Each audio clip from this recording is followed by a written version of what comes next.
Yes. Awesome. Okay. Awesome. Okay. So, like the syllabus says for today, we're going to be looking at data trees, is what it's named, but it's mostly will be.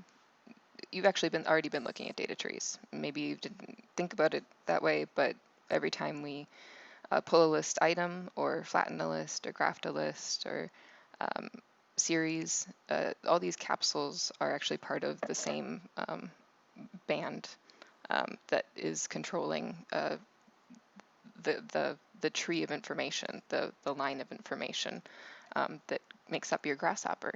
So you went even like the first day you were already working on data trees. You just probably didn't think of it like that. Um, so right, so today we're going to be walking through the Mad Tower, and that's to help you with this next assignment, where it's a type of parametric tower that you'll be making for us. So you can explore what you've already been exploring. So if you want to push it even further, um, and discover new things within, say, the diagrid realm or the space frame realm, um, that's definitely an option for you. Um, but this same reading is of reference again this week. So if you find maybe you're done with the diagrid and you want to branch out to, or you want to go back to the space frame, or you want to go to one of these waffle structures, which we're going to go over in the second part of class. Um, it's up to you, but the whole thing is ideally giving you an arsenal of approaches to making these geometries. Okay, so whichever one you're interested in, go for it. Again, it's 3 parametric iterations. For here we have the different forms that the thing is applied to, the script is applied to. I think, like I keep saying, I think I really do like to see the ones that are most interesting to me as like seeing what your Grasshopper script does are the ones that shows that, right? It shows that it can, what the sliders do or what you have control over, because that's also what we've been talking about the last couple of weeks, where we had the approach to the Nervy dome, and just the way that we had the script set up, we were able to control more by having one slider or 2 sliders that controlled most of what the divisions were. And in that script, that wasn't that easy to do. I mean, you had to kind of figure out mathematically how things were working so that you could control it like that. So as simple as it may seem, like the divisions and stuff, if you have a complex geometry, that can sometimes be like half the battle. So okay, enough of that. So today we'll walk through the absolute towers, um, warped tower script. If you don't know what they are, we have them here. They're by MAD. They are, we're probably a little bit weird because we're adding a diagrid to it and, external mullions and stuff, whereas they have these, extruded floor slabs that are kind of more accentuated than anything. But the goal is then to get this linear array of floor plates, right? These floor plates. And then what they do is they twist them about an axis. So the first part of the script should be relatively simple. It's the one little trick that you'll learn today is the twist. Okay. So let's get started. Okay. So this is my tower. This is what we're ideally going to end up with. I have a couple of capsules on over here, and notice the rest of my capsules are off. I think, I've seen it where a few students will work with a lot of the capsules on, and we'll save it with them on and stuff. When you go back to that, it might be a little overwhelming maybe is the word, to open it and then see all this red, because you have to go back and figure it out. And ideally, you've organized it nice for yourself, but if you haven't, it might be a little tricky to pick up where you left off. So it's just nice to leave yourself these little, you know, previews on that are specifically on, so you know what is key. Okay, but I'm actually going to turn them off so that we can start with our scripting. So like I said, we have to start with that we had seen the floor plate, right? There was a floor plate that was pretty much a curve. And what we're going to do is we're actually going to create that curve using a series of construct points that will then be interpolated. Okay, interpolate is also a Rhino command that you can use, right? That will take a line, or it will connect a series of points with a line, a curve. And you can choose whether or not that is enclosed or not. So this does the same thing, where we have a similar control of whether or not it's enclosed and also the degree of that. So we'll walk through that right now. Okay. So the first part of this is, like I said, the base curve. Okay. Let's do top view so you can see what I'm talking about. Okay. This base curve. And so what I did was I took a series of construct points. Okay. And you're going to have 5 of them. So what you can do is you can double click your canvas, type in construct point. You can input your X and Y coordinate number sliders. So I'm going to just say 25. Remember, if I input, whatever number I input will default a domain with a 0 to, if I put in 25, it'll be 0 to 100. If I put in a number under 10, it will be 0 to 10. If I put in a number, if I just type 1, it will create a Boolean, 0 and 1. And if I type in a floating point integer, so 0.55, for instance, it will create a floating point parameters between 0 and 1. Okay, so you have control of scale even when you're double clicking and entering your number slider. And because I'm working in feet, 25 is an appropriate number for me. Okay, because that gives me the range of 0 to 100. Okay, so I'm going to copy this, Control C, Control V, and then bring this down and create 5 of these. Okay.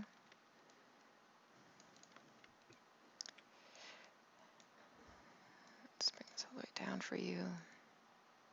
Okay, so I'm going to create 5 of these, and then notice they're all in the same location, so you're going to want to play with these a little bit, try to create some sort of shape with them.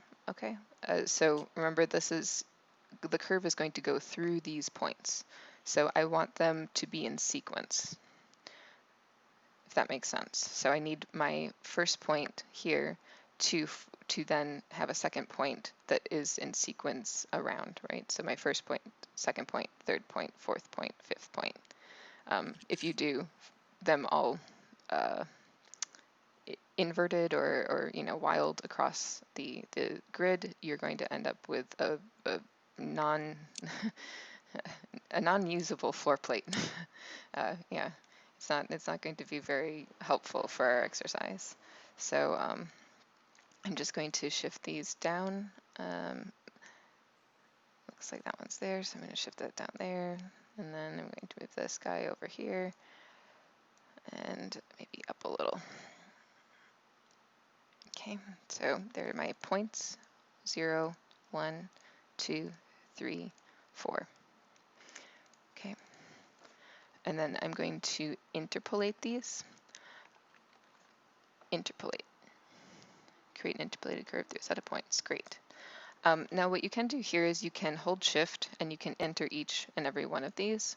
However, what I did was I liked to insert a merge capsule so that I can add more points, more control points later on. I could still do that here where I copy, paste, and then I just hold shift.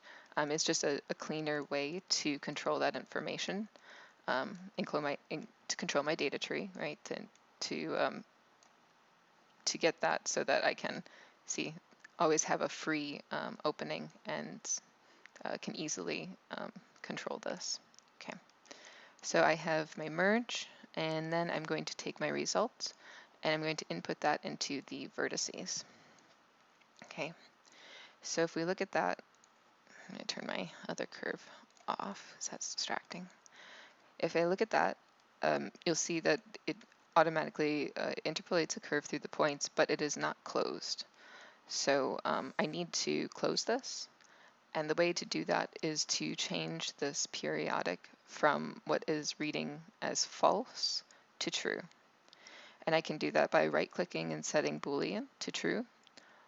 Or I can have external control from the capsule and type in Boolean toggle. And Boolean toggle will give me that same control externally so I can see visually what is happening. Is somebody on their, do they have their audio on? Because I can hear your little typey. I'm just, for the video later, it might be distracting. So yeah, please mute for this part.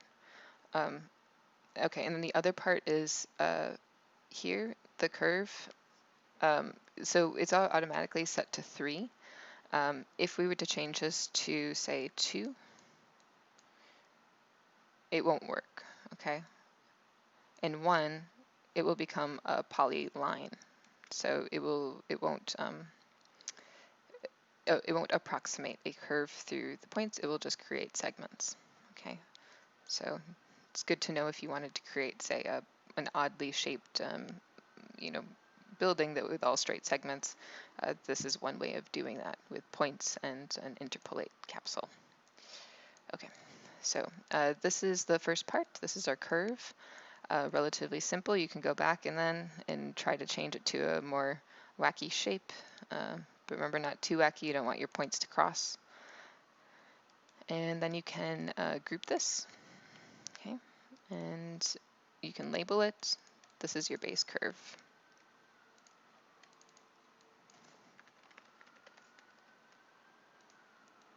Okay, right click, add to group. There we go. Okay. All right, so next you can see what we do is we array them. Hiya! Okay, so an array is just a copy and paste really for you of the same geometry in a particular direction. So you can hear the intersection near my apartment. That's very helpful, I'm sure. Okay, so linear array is what you would want, linear array. And then you take your geometry that you want arrayed, so that would be our curve, right? And you input that for your linear array. Notice the default direction is set in the X direction. So what we want to do is we want to adjust this to the Z direction. So type in Z. Okay. If we look at it this way, we'll see what happened. Okay, great, went the Z direction. But this is supposed to be our floor plates. If there are floor plates, this, I think it's default of 1, is not really great because our floor plate's almost that thick. So we need to adjust that factor, and you can, I put in 12 for a little extra height.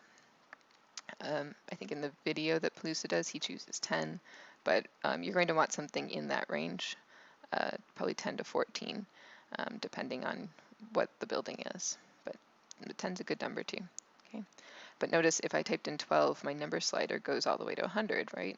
So if I want my value to be limited so that when I go back and I want to play with this, the height of between my floor slabs, I will want to right click, choose edit, and bring that max down to, say, what did I say, 14 at the absolute max, depending on HVAC. So,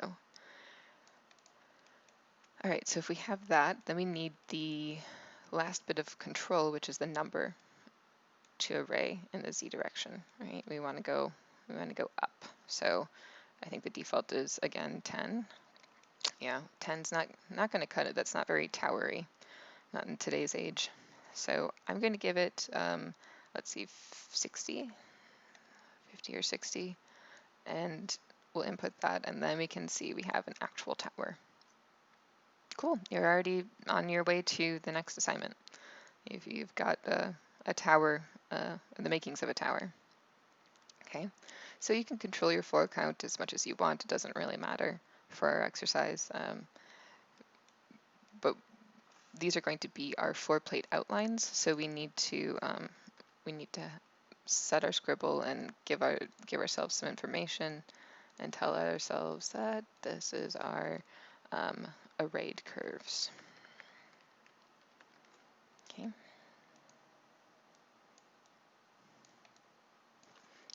Select all, Control G. Awesome. Okay. So our arrayed curves, they're already pretty cool with our funky shape floor plate, but I think the next part that we really want to do is we want to create the floor plates themselves, right? So we have the curve for the floor plate, but we'd like the actual geometry for that. So what we're going to do is we're going to select Extrude. Okay, our base geometry. Okay, goes into Extrude, and then Extrude needs a direction, which again is going to be in the Z direction, right? We want this line to move up. We want to create the boundary of our curve. So that's what Extrude does for us. If I do Z for my direction, the default factor is 1. And 1 would probably, it's fine, but if you want more control, I could set a floating point integer slider because it's, it's that small distance. So I would probably say I can do 1.25, and so I have more gentle control, right? It's gradual increases and decreases, right? Versus if you have the integer slider itself, it's just going to jump 1, 2, 3, 4, and you don't want 1, 2 foot, 3 foot slab choices. But again, because I did 1.25, the default is actually to 10, so I would again control this, set edit, and set my max to say 1.5 at the very most, and then I have a nice gentle range to adjust my floor plate to. Okay. So those are my extrusions. That looks about right. So what I need to do is I need to have the plate itself, so the surfaces on either side of this. A great way to do that, since we have the ribbon edge, we can do a cap holes. And cap holes will it will create a top and a bottom to any of your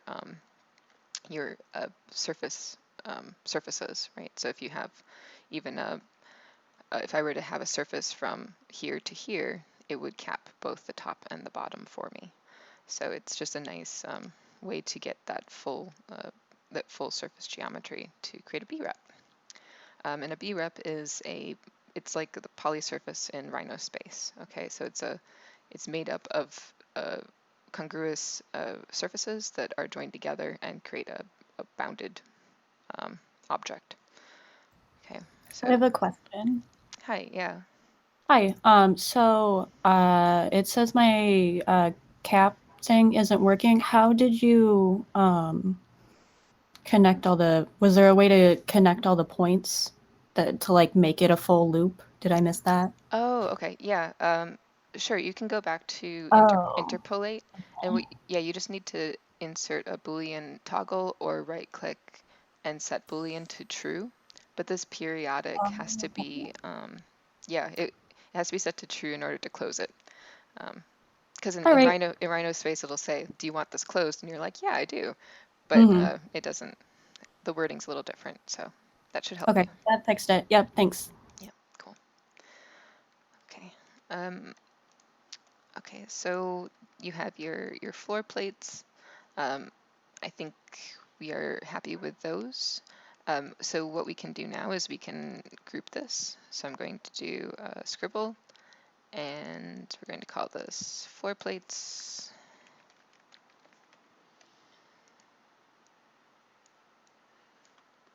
Control G. Awesome. Okay.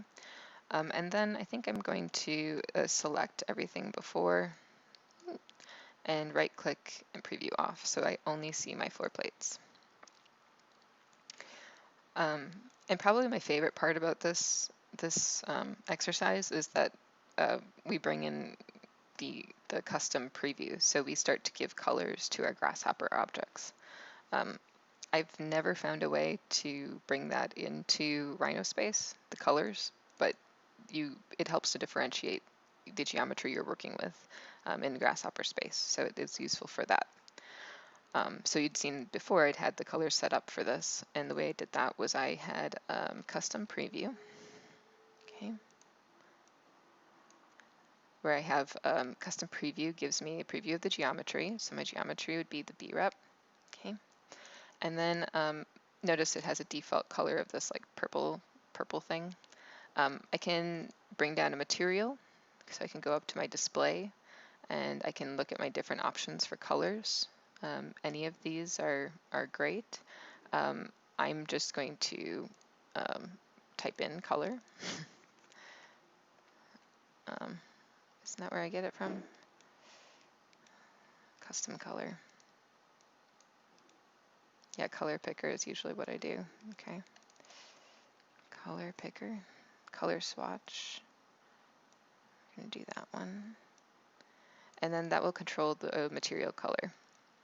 So it's up to you whether or not you use these. I very rarely will use it because it's, like I said, I don't know how to bring that into RhinoSpace. I've never found a way to bake this, the color. So to me, it's not really useful because I have to apply color in RhinoSpace then.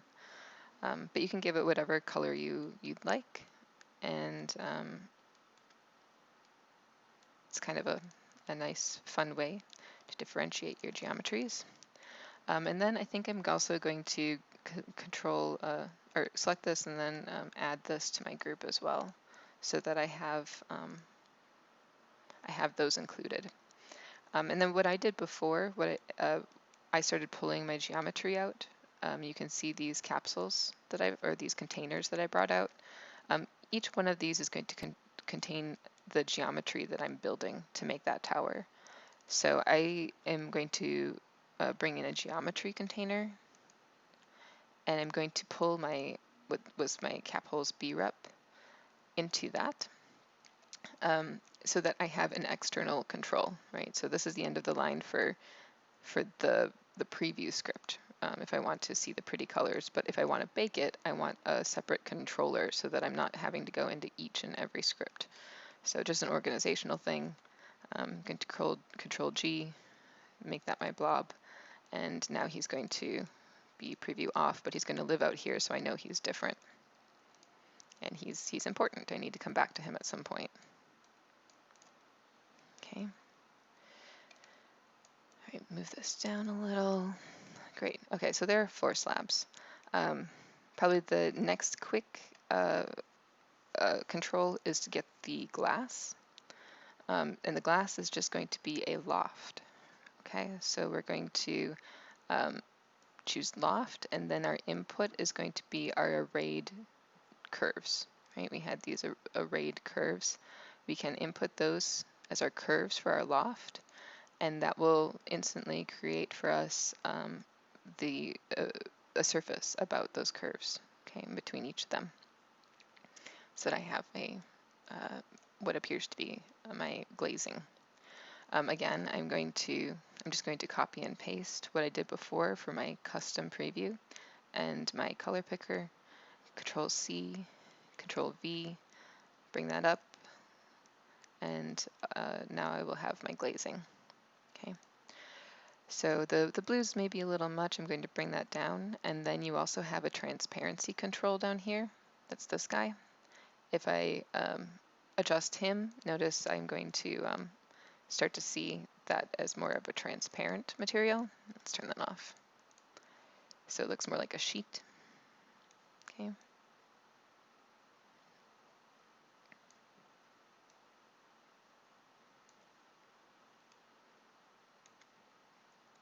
right? And that is my glass. So that's fairly simple. Oh, glass. I need to type that into my scribble. Okay. Okay, I'll call that my glazing. And then this just gets grouped together, right? Because that's its own thing. Very simple, but I need to know that it goes together. And then, of course, I'm going to bring down the geometry capsule or container and input that loft into my geometry and make that unique so that I can go back to it later and input it into, pretty much input it into a grouper capsule, my entwine, and then bake it easily. Okay. All right, so I have glazing, I have 4 plates. The next thing I need is my my series of what we're going to call our window mullions. So that'd be a grid, right? A vertical. We're going to use a kind of vertical grid to the surface. We could do that. The way he does in the video is he divides the curves and he interpolates the curves vertically. So we can do it that way. So what we want to do is we want to take our array and we want to divide curve. Okay. Divide curve is going to take in each and every one of these curves on the array and divide it for us with the same number. Okay, and if I look at that, you know, I can see that that's what it's doing for us. I'm going to probably want to control the count. So I would say probably 12 again is a good count with a max of edit with a max of 20. 20 or 25 is probably sufficient. Okay, and that way when I don't put in too many curves, right? So if I have a number slider that goes up to 100 and I start to, if I accidentally even, bring it way up to like 100 or something, depending on what the geometry is, it might take a while for it to think. So just be nice to your computer and give it like, the maxes that are appropriate for what you're working with. Okay, so I have my series of points. Now if I were to interpolate that, let me interpolate. If I'm to interpolate them, notice they follow the same curve that I input. So that's not exactly what we want. We're just getting a new, funky floor plate. So what we need to do is we actually need to flip the data stream. So we need to, it's called flip matrix. So you're really telling it to, instead of following, let's say it's X, you're telling it to flip and follow the points in the Y direction. At least for this example, that's what's happening, or Z, this would be the Z direction. But flip matrix, then we'll take your data and take your whatever grid you have and flip that 90 degrees. Okay, so that will give us our mullions. Looks great. Okay, we can adjust our count if you're not happy with it. But then what I did was I actually gave these pipe. So we want some geometry like to this. We want some thickness. You can pull down a polygon and extrude that along these lines, or you can take pipe, which is another useful capsule where it follows a curve. So our interpolated curve, input that. It has a default radius, usually set to I think 1. Yeah. In our world, that's 1 foot, so that's kind of a fat column. So I don't really turn that off. I'm not sure I really want them that thick, so I'm going to adjust this to say 1.25 again, and then set my edit. I could copy and paste too, right, from what I had before, but I would probably say my max again is 1.5.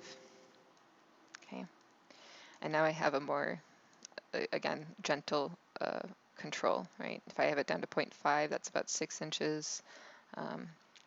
And that's my radius, right? So that means my diameter is about 1 foot. So, but it gives me a gentler control over the thickness of those columns. Or mullions, I guess. These are supposed to be the window mullions. Okay. All right, so once I have my pipe, then I can take my scribble and I will call these mullions and group them together. Okay. I can also give them a color. So I can go to my previous script here, steal my custom preview, hold shift, steal my color picker, control C, control V, bring that down and input the pipe into my new custom preview, and then add these, right click, add to group, add to my group, and now I have a little bit more control as to what's happening for my colors. Okay. My translucency, good. Okay. It's kind of boring, isn't it? Let's make it, there we go, something wild. Okay, so the last little bit here is to organize ourselves for baking. So I'm going to take a geometry container, bring my pipe over. So I have that separate, Control G, make that blob outline, and then select, right click the canvas, preview off. Okay, changing the color of that to red. All right, now all of these are nicely organized for us to later control. Okay, so I'm going to turn this part off. Okay, I think we're good. So we have the plates, we have our window mullions, we have the appearance of some sort of glass. Now we need to add the twist. So I'm going to just organize this before we go and add that. Bring this down. We're actually going to be inserting the twist control after the arrayed curves. Okay, so in our script we had the base curve here, then we had our arrayed curves, and then notice I stacked all of the geometry that we're creating from those arrayed curves so that organizationally they read as these as a part of this a similar process, because it is, you're using the same base, and then from that you're creating these different data streams that create our geometry. Okay, so I'm going to select this chunk and just shift it over so that I can insert in here my twist. Okay, so it should look something like that. All right, so I'm going to also turn this off for right now, just preview everything off so that all I see is my arrayed curves. Okay, so the twist comes from a control of the rotation of each and every one of these floor plates, and that is, so we need to rotate. Okay, that's a good way to start. This rotate an object in a plane. Okay, we'll need this one. But the way we're going to control that is using a new capsule called Graph Mapper. Okay, so I'm going to bring down Graph Mapper. Okay, so we have that here and ready for us. But first I need to... Wait, where did you grab it from, or did you just type it in? I just double clicked and typed it in. Yeah, Graph Mapper. Sorry, I'm also, yeah. There are some of these I don't even know where I have to find them in it because you just type them in, you know? No, because I got lost. I was on my own Rhino, and then I couldn't see what you were doing, so I realized I was on the wrong window. Okay, all right. Well, and we're gonna do a couple things first, and then move to graph mapper. So you're fine, but yeah, it should look like this blank box. It really doesn't look like much, and it's kind of intimidating, really, if you have a blank sheet of paper and you don't know what it's supposed to do. But it's a magic box, I promise. Okay, so the linear array, we're going to rotate. We're going to give our geometry into this rotate um, to get that started. And if I go to my top view, you can see what happened. Notice it's rotating about our 0, 0, C-plane. So I need to control where the plane is. And the plane is going to be at the centroid of our funky floor plate. Okay, so we can find that using the area capsule. And we can select from the linear array. We can also select from the original floor plate too. Both of them will give us this nice center point. If I do the array, it will create a series of these center points. So maybe it was a little overkill for what we're doing. And if I do the interpolated curve, I bring that over, it will just give us this one, right? The origin curve. So it's up to you, whichever. I'm going to do this one. I'm going to take my centroid and input that into where I want my plane to be. So you can see how that automatically updated to this new center point. Okay, and then the part that we are going to control is going to be bring this down here, is going to be this angle. Okay, so that's where we're going to have to use our graph mapper. Okay, so the angle is going to need again some sort of translation, right? Because the way that we rotate in Grasshopper is it reads radians, and we think in degrees typically. So we need a radians translator. By default, we just know that. We have to bring that down so that we have the input of radians into angle. Okay.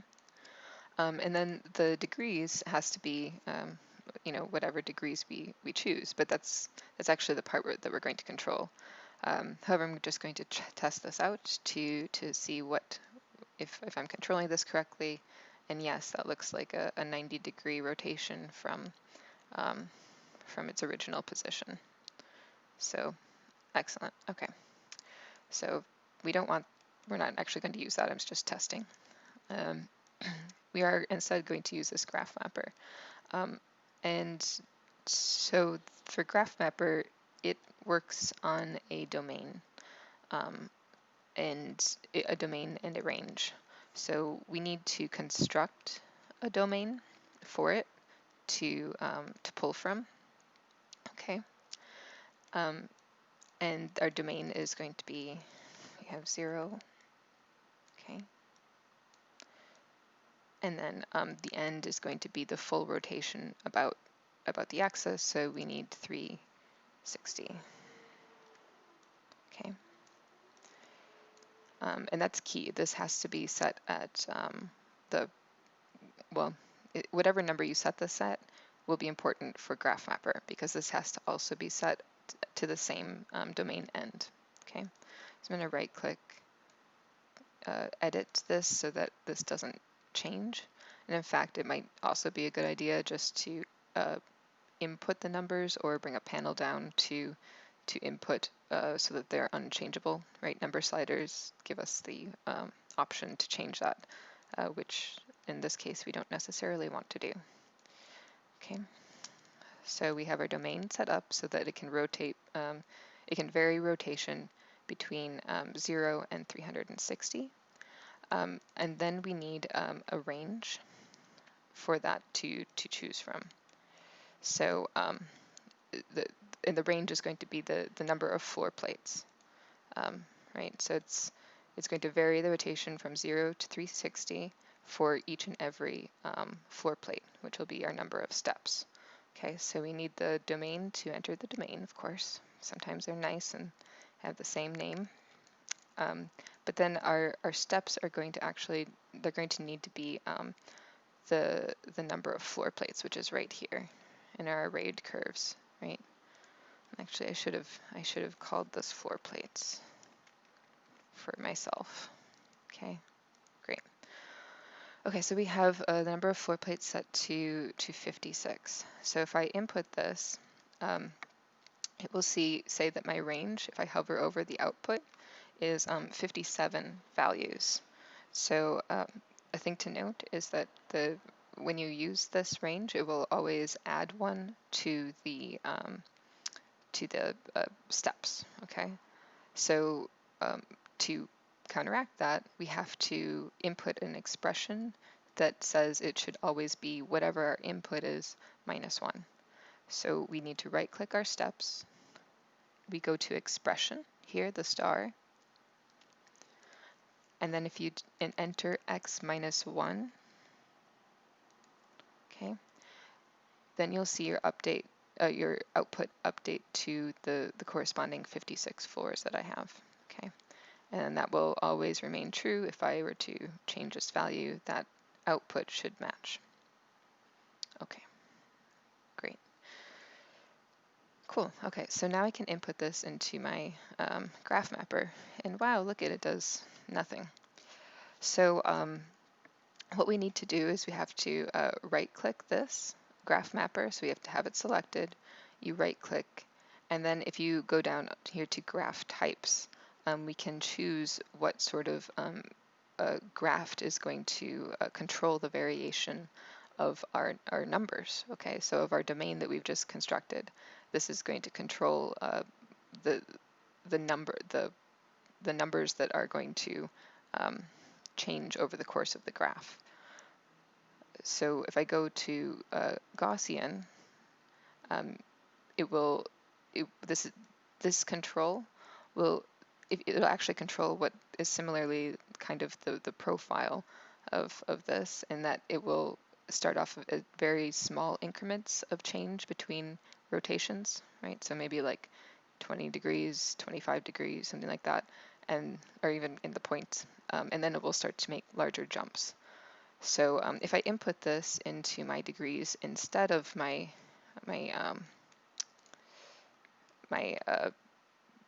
number slider, you'll see that it does also nothing. That's because, so the way that our graph mapper is set up right now, it's only reading the first value. So I have 0 to 1, but our domain is set to 0 to 360. So that means that the output is not matching our input. We need to adjust these numbers, these min and max, from 0 to 360. Okay, so I can double click on if you double click right here on the 0 to 1, you can you can adjust these. Okay, so our 0x is set to 0. Awesome. Okay, the max value is set to 1. We want to change that to 360. And also for y, we want to change that to 360. Okay. Okay. Ooh. All right. So now we got it going. Yeah. There we go. So I'm going to turn off the linear array. Okay.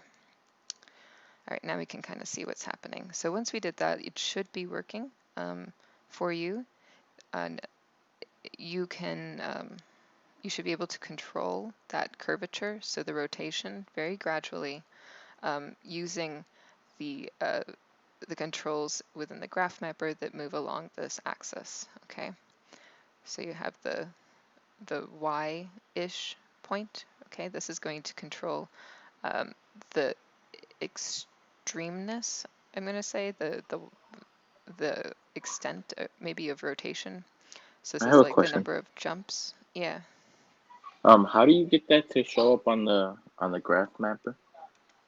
Mine's Uh, still blank. It's still blank. Okay, so if Yeah. you select your graph mapper and right click and choose graph types, you can go to Gaussian. That's the gentle hill-like graph that we're looking at right now. You should be able to Okay. select that. And you have your range Yeah. input, right? Yeah. all this future stuff. Okay. Did you get that to go? Yeah, I got it. Thank you. Okay, awesome. All right. And don't forget to change your range now. I Your I also domain. have a question. Mhm. Um, what if you change like the expression? Like, does it have like a because you did x minus one. So like, what if you Mhm. did like x minus like 10 or something? Like, does it drastically change it or? Well, let's do it. Let's see what happens. So if I do x minus 10, notice what's going to happen to the top of my tower. Um, and that's actually a really good question, because what are we doing here? We have our series of floors, right? And what this is saying is that there's a range that we want to control the rotation of, and this is establishing that the number of floors really that we want to rotate.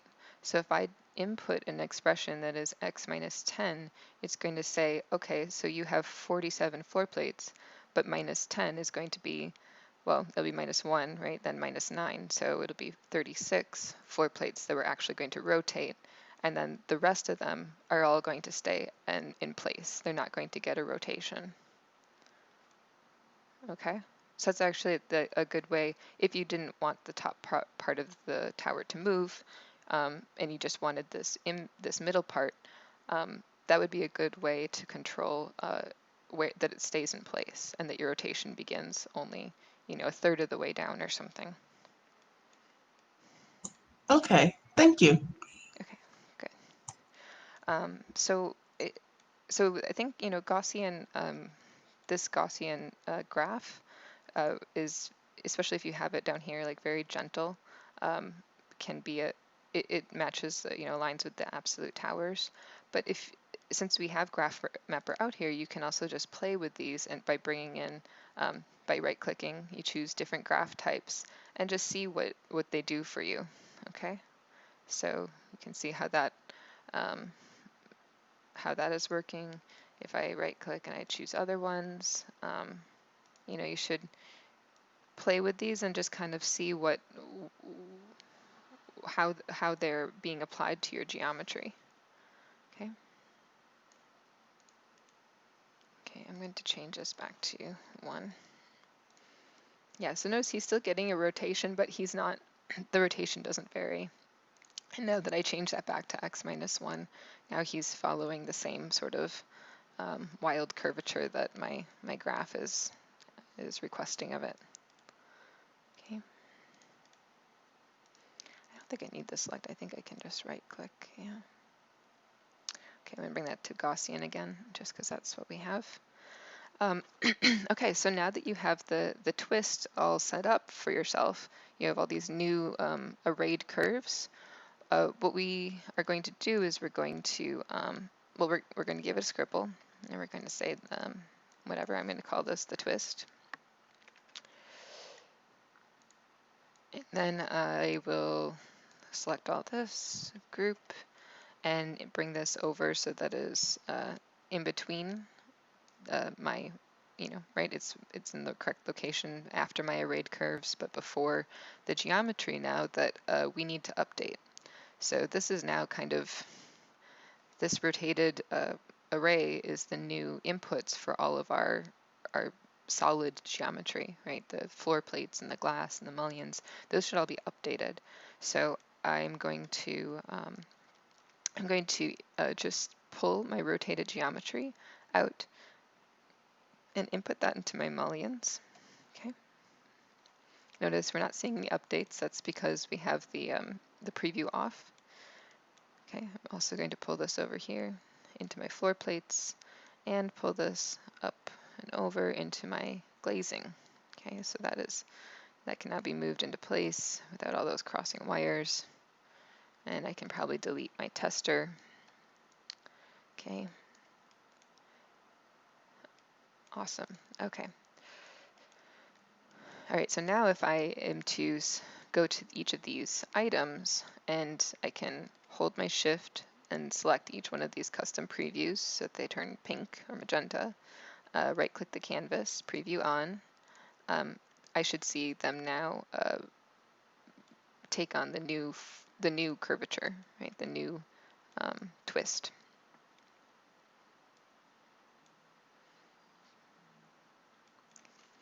Cool, pretty slick, pretty simple. Okay, are there any questions on that? Before I step into, I'm just going to apply a diagrid and then we'll do a little break.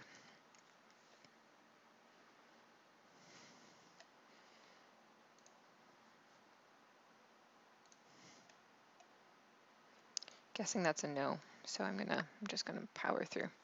Okay, so all right, I'm gonna turn this off, preview off, and now that I can kind of see what's happening, I'm actually going to preview off these guys as well. Okay, turning them off again. And what I'm going to do, I'm going to turn on my glazing. Okay, so this might look a little familiar in that we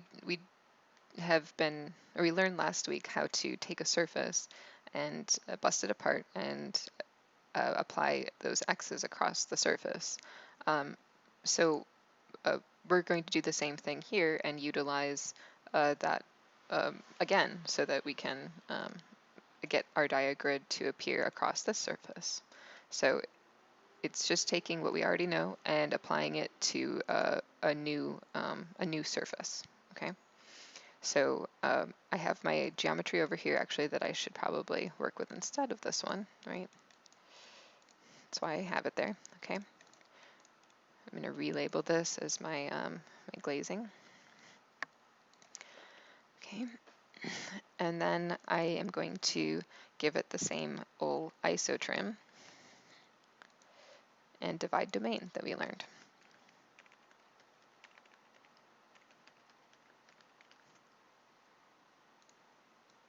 Okay, we learned that the surface, right? The surface is going to be input into each of these.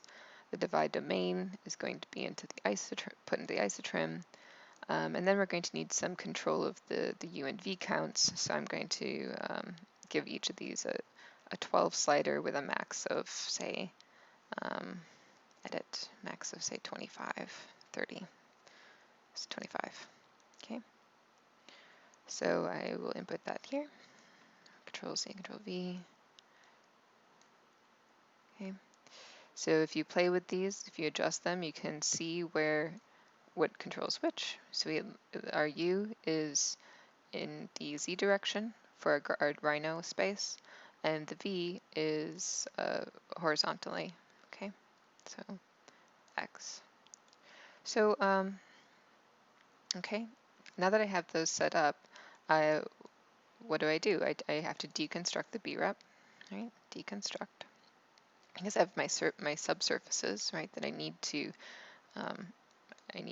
extract. So if I deconstruct my B-rep, I get all of the points for each of these surfaces. I get the edges. So that's excellent. That's exactly what I want. Okay. So I have my vertices, and remember the vertices are in a list. Okay.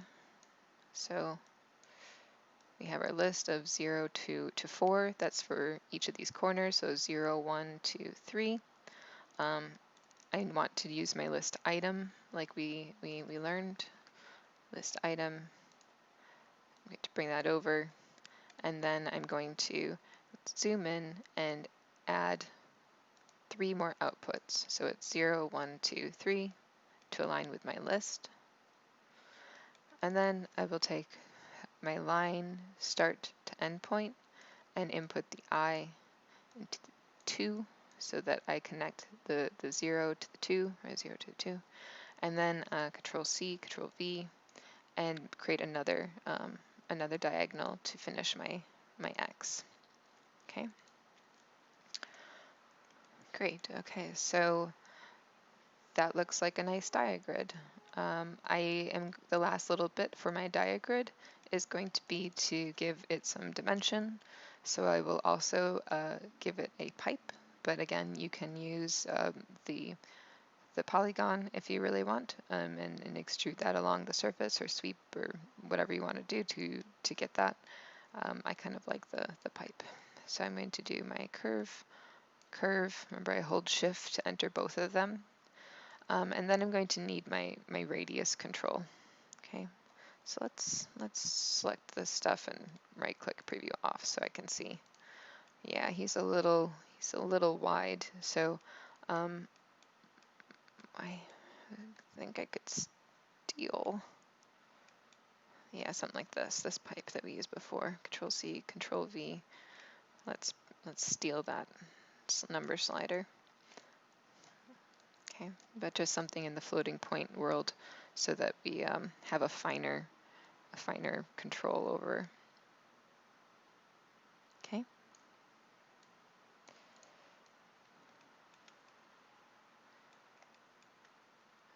All right.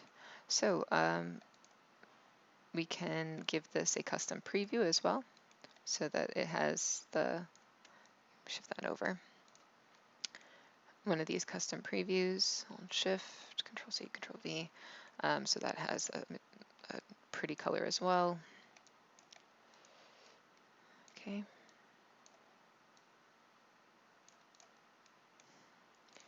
And we'll turn him off and turn him on. Okay.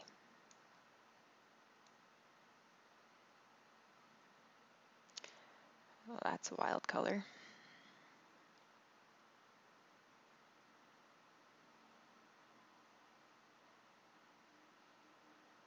Slightly mesmerizing. Okay. And then it looks like I have, oh, that's why. Okay. I had my transparency all the way down. Okay. So now that we have that, I also want to do that geometry container. So that should have just been review, right? We've already learned how to do that, and should just be a, yeah, review. So I'm going to delete that panel that we used, and then I will group all these together and call this my diagrid.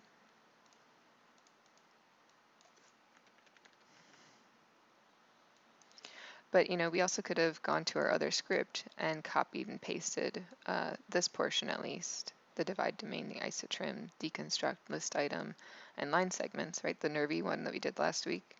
And that's kind of what I am getting at, is that sometimes the same application, the same process can be used for a different application. So if you start to create kind of a library for yourself, I think there is. I forget, I know that there's a plugin that you can get that can start to save these chunks of script for you so that you don't have to repeat them over and over again. But I forget what it's called. I don't think we're there yet, but yeah, that would be if you're using this all the time, and it's really annoying to build it every single time. So anyways, when you're learning these constructs, you're actually learning a kind of a building block, which is kind of cool. Probably one of the neater parts of Grasshopper.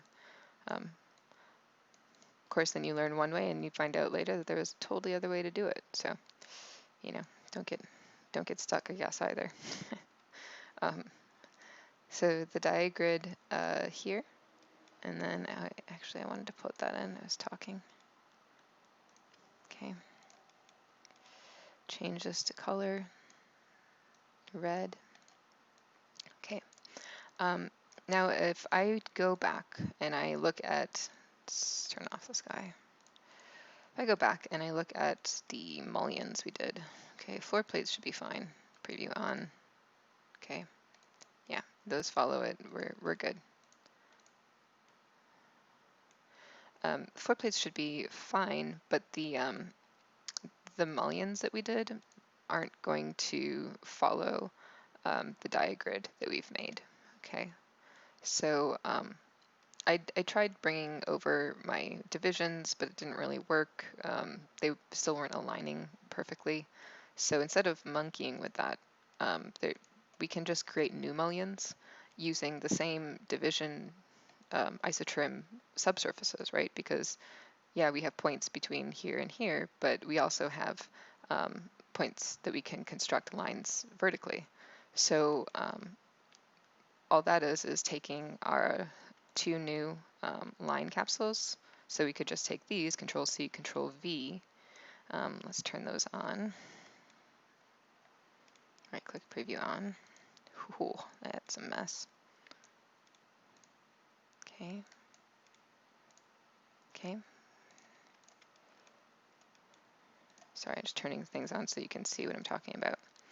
So we can take the same list item and the same create new line capsules and just change the inputs so that our starting point, point 0, is actually going to point 1, right? Right, because this is a surface and we have 0, 1, 2, 3, 4, or 0, 1, 2, 3, and the way we created the diagram was just connecting points. The same strategy can be applied here where we have 0, but instead of connecting to 2 across the surface, it's going to connect to 1. And then that will mean that our 2 will connect to 3. Okay. So I actually think that we only need one of these, right? Because it's going to make one for each and everything. So we don't need both of them. That's just redundant. Okay, so if I can look at that, then I can see that I have what are going to be my new columns that follow my diagrid, right? If I look at this, I can see that it actually meets at all of the intersections, right? It's good, because they're created off the same point grid. Okay. So so the last part then is to just bring him down and copy my pipe, my custom preview, Control C, Control V, bring him down, and input my line into the pipe instead. Okay. And we can create a new custom preview, or if you want them the same color, that also works. But I'm going to select these things, preview off, and turn on my previews this way. Okay. So now I have a diagrid with mullions. Okay. That I probably want my mullions to be a little bigger than my diagrid. So this way, because I'm actually thinking of those more like a vertical support. So, and then I'm going to Control C, Control V, bring this down, and I think I'm going to give it a different color just because it's a little confusing. Oof, this color palette is funky.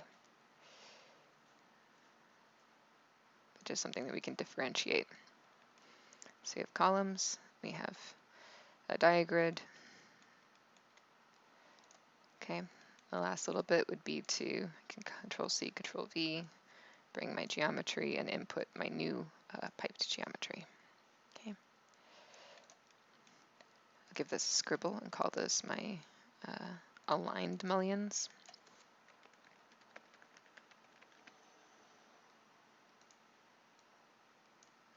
And select this and Control G altogether. Okay, so it's really just this one is just taking your what you've already done and reapplying it and using that knowledge to your advantage. So if I then go back and I turn on my floor plates, I should be able to start to see this this new tower, this new warped tower. Okay. All right, so that's the first part of class. Okay. Then, you know, right, so we did all of these. I should probably follow through, huh? So we made all of these like 2-bake capsules. So what I would do is I would I would entwine them so that they're all together, and I can just bake them as one. However, you might also want to go through and just bake each and every one of these onto different layers. So if you create new layers over here and have your glazing layer, have your columns layer, have your floor slabs, I think, you know, if you're going to render this with all the different materials, that's a good strategy of doing it. I'm just going to entwine them because it's a way of cleanly organizing everything if I want to bake everything at once. Okay, so remember, we don't want him. Wait, is this our floor slabs? This is why you named them properly. No, that was the mullions. Okay, I want this one. Okay, all right, this guy I don't want anymore, so I'm just going to kind of bring him over here because he doesn't align with my diagrid approach. Okay, and then I'll pull this guy over here, and I'll give him these two new inputs for my diagrid, and plus my new mullions. Okay.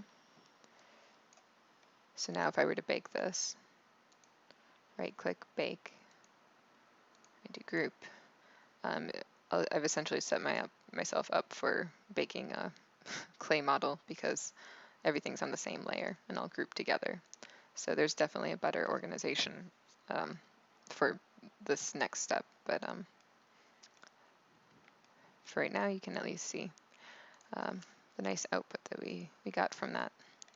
Okay, so I'm going to select this, right click, preview off, and we'll call this warped tower. Go to my properties, I can just click this because it's grouped.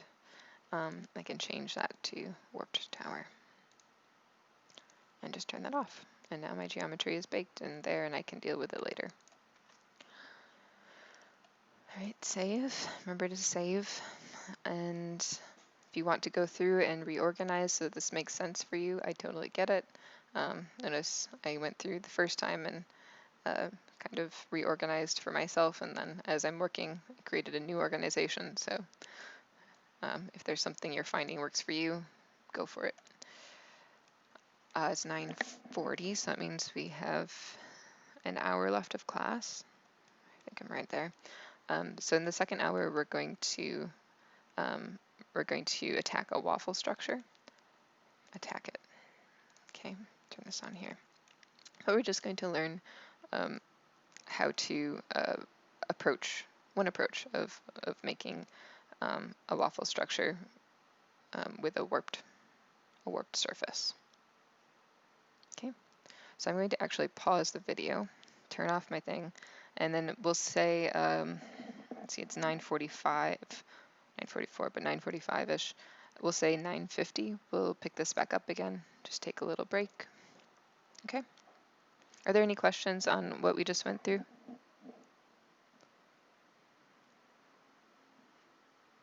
Okay. All right, so turn off mic, and I'll see you guys at 9:50. Okay.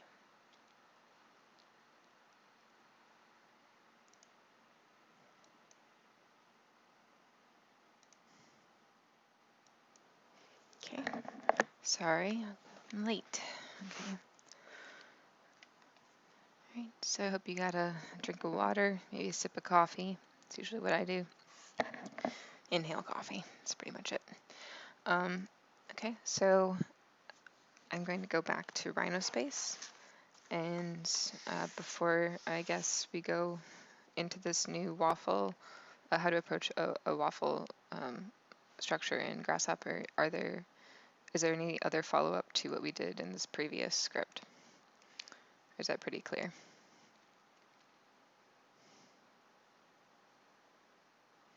Okay, so so for the waffle structure, so the way I've set this up is that, okay, there appears to be 4 surfaces. I forgot I went back and mirrored these guys, but if I turn on my surface here, we can see which one I referenced. Okay, so this final output is from our Grasshopper script. So I did all of the mirroring of my geometry. So all of the the columns and everything. This is all within my Grasshopper script and something that I can control. Okay, the only post-processing I did was the mirroring of the surface, which I suppose I could also have done in here and brought that into my series of mirrorings that I have with my script, but I guess I got lazy last night and just decided Well, we'll just, because I forgot, I think, which happens. Okay, so to start with, we need that surface. So I'm going to delete these surfaces that aren't really important. And you can see that the surface I started with was a surface in Rhino. Okay, I'm going to give my new surf. And what I did was I went to my little 2-point surface maker here, right, rectangular plane, and I just held shift to create a square surface. It doesn't have to be square, but I figured it was helpful for my my array for it to be the same distance on each side. So you can see what I get from that is I get a rectangle with isocurves at, it's just 4 quadrants that I get. If I were to select this and choose points on, say warp the surface, if I select that point, I do get to adjust these and create that hyperbolic surface, the nice what is that, parabola that you get, I think, if you eventually keep going. But it's not really what I wanted. I wanted a more curve, topographic surface, I think is a better word for it. I wanted there to be more controls. So what I did instead was I selected my surface and I typed in rebuild. And rebuild allows me to further divide that surface so that I can get more controls about the surface. Okay, so the point count you can see is set to 6, so it's now dividing it at the midpoint, and then I have my span counts at 3. So I'm previewing that, and I can see that it gives me 9 quadrants, which is what I went from before. I can adjust that if I want. Let's see what we do with. We can get more subdivisions as we adjust these numbers. I'm going to stay with 6 because it simplifies things. But you can adjust those as you want. Okay. So now if I do points on, I get a lot more controls with my newly rebuilt surface. So the way I then controlled this was I just selected points that I wanted to adjust. So I went ahead and I just selected kind of one whole corner, and then I notice when I do that I select the points and the surface. So if I just hold Control and click the surface, it will deselect that from my selection. And now I can adjust these points and raise them up in space, or lower them, whatever I want to do. But I only want to work in the Z axis for this exercise. So if I look in plan, I should still see straight line edges. And that's because notice that, if we're going to start arraying these things and mirroring them, we're going to want this to be abutting each other. If we don't want it to abut itself, it might have, the array might lose its effect. We have to be cognizant of, how those surfaces are going to meet each other. So say if I wanted to bring this surface in, I could select just these interior points, but hold my corner points, and then pull those in to eventually create a little opening, right? It'll be an opening about this this axis here. So just so far as like setting up your waffle grid and knowing what to control earlier in the process. Okay. So, and also, so this is actually taken from, this is taken from the reading. So this was page, I think, 12. I stole the idea from. I'm not original, not like you guys. I have to follow along. I see something and then I copy. So you guys impress me with your creativity. Yeah. So see how this is a square, right? It holds those corners. And some of them do lift up above the grid, so they're not perfectly, symmetrical, or they are arrayed in a different way. that's fine, or they have different variations of topography, but they do hold the same corners. So that's key to our design. But we can also, I just deselected my points, but I'm also going to bring up this other corner, I think, just to add a little bit more variation. Okay. And I probably want really to have brought both of those corners up to the same height, right? So that they, when they're mirroring, they're well, if I were to array them, then I could array and they would ideally meet at the same point, but we'll see. If we mirror, then at least they hold that axis and should keep the height to this one location, and same for this. So just depends on how we want to array. We can make up our minds now or decide later and adjust it. Okay, so I have my surface. Now in my Grasshopper space, I need to bring that surface into Grasshopper so that I can start to manipulate it. Okay, because what we're going to do is we're actually going to take that surface and slice it up. We're going to apply a grid to it that just cuts this into a series of divisions, and then finds that curve intersection about the surface. Okay. So, and then that'll give us lines, and then the lines we can extrude and extrude again, and then we have our waffle grid. So it's just getting to the extrusion part that we have to walk through. Okay, so I had started off with a surface. Okay, reference. So I need to right-click and set one surface. So I have to go into my Rhino space and select that new surface I just made. Okay.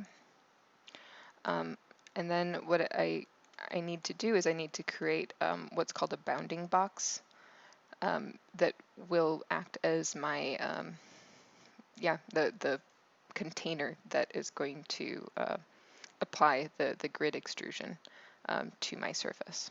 And you'll see in a second what this is going to do, but we're going to need to type in bounding box. Okay. And the content's going to be our surface. Okay. And you can see what it's done for us is it's taken those extents and just created a box that is as high as our object is and is as wide and deep. So a nice little bounding box for our cookie cutter. It's really a cookie cutter. Okay. So to create the grid that we are going to use as our cookie cutter, we need to find the edges of this so that we can divide them and create a grid. We could also list item and find the surface and create a grid. There's a number of ways to do this, so just keep in mind that this is one way of developing a grid, from points. So so we're going to find the corners of this box. So these 4 corners. Okay, so I'm going to do box corners. Okay, and that's going to give us these points. Okay. We really only care about the first 4 in this exercise. So these first 4 corners, and we're going to create a series of lines between those corners so that we can get those extract those edges. So I'm going to do line. This one, the line start and end point, where we've used so often. Okay. So corner A should be corner B should be here, right? And then we can just copy, paste, paste, paste, so that we get all 4. And then we should be able to start, end, start, end, start, and then end. Okay. If I select all these, you'll see what that looks like. Okay. So I did that a little quickly, but if you take a look here, you can see where those wires are going. So you're just following along, and if I do point list, Remember point list, you can visualize where those points are in space. Hold shift, input all of these. We can see what's happening. Oh, but we need some larger size because that's very tiny. Okay, so this is actually 0, 1, 2, 3. So we have 0 to 1, 1 to 2, 2 to 3, 3 to 0, which is what this is, right? A to B, B to C, C to D, and D to A. Okay. So we've found our edges. Okay. So because these are going to start to get a little on top of each other, so we start to get repeated inputs like this, where all it's doing is giving us like a ton of capsules. We can help to organize that by selecting this, right-clicking, and choose cluster. And cluster is a way of like filing them. I actually have to use the lines first though, otherwise we won't get an output. So, but it's a way of filing them, or organizing. Like if you have like a series of list items that you've brought out, you can cluster them and it will organize so that you at least have them all kind of in one capsule, with your outputs not all over the place or wires. It really simplifies your wire structure. Okay, so so once I did that box border, then I had to divide them. So because I need to divide each one of these curves and to connect them to get lines across to create a grid that's going to divide my rhino surface. So I need to do divide curve. Okay, I need actually a couple of those, right? By couple, I mean 4.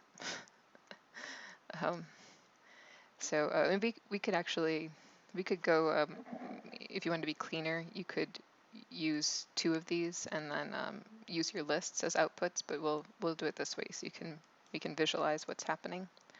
Okay, so we have the first line here, and we're going to need the third line, right?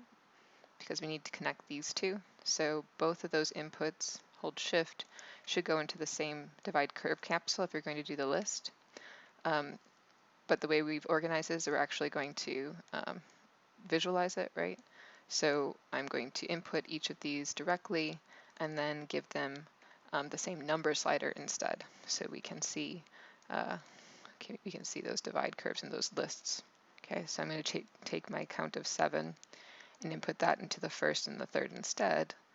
And then I'm going to take my other capsule and put that into my other count. And these could actually have the same count if you wanted. You don't have to have varying counts. It's just so that we can see the difference between the sides in our grid and we know what is connecting to what. So for instance, these I know have 7 divisions, and so those are the ones I need to connect together. These 2 are of the 10 divisions, so I need to connect those to create the other set of curves. So I'm going to do line A to B again, or end start to end. Okay, and I'm going to connect those points that we've created. Okay. Oh, yeah, but look what happened. So this is going to happen the same way for our next one, and that is because so the way that the bounding box creates the way it divides up these corners is that it's counting right around this way, so it has a directionality, 0 to 1. So technically 0 is the start of the line and 1 is the end. And this is the same here, right? The way we've input this, because we were the ones who created the lines, we created it so that it had a directionality from A to B and then B to C, C to D. But notice that when we did C to D or 2 to 3, we created the directionality in the opposite direction from our original curve. So we have divided it this way, but it started at 0. And then we divided the second curve, but it started at 2.